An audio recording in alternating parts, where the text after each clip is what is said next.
مسلمانوں میں عام طور پر یہ تاثر پایا جاتا ہے کہ اہل بیت یا سادات کا درجہ دیگر مسلمانوں سے بلند ہے، اور اسلامی لٹریچر میں بھی ان کی تکریم و تعظیم کا ذکر ملتا ہے۔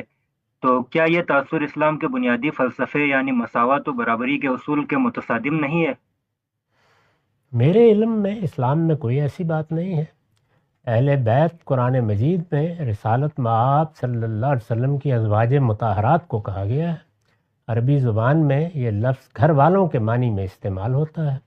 ازواج مطہرات کے معاملات زیر بحث آ گئے ہیں، اور وہ دینی لحاظ سے زیر بحث آئے ہیں۔ اس میں ان کو بتایا گیا ہے کہ ان کی کچھ خصوصی ذمہ داریاں ہیں، حالات کے لحاظ سے ان سے بعض تقاضے بھی خصوصی طور پر کیے گئے ہیں۔ اس میں اللہ تعالیٰ نے یہ فرمایا ہے کہ یہ ہدایات تمہیں اس لیے دی گئی ہیں کہ اللہ تعالیٰ تمہیں ہر طرح کے اخلاق کی مفاسد سے پاک دیکھنا چاہتے ہیں۔ یہی ہے جس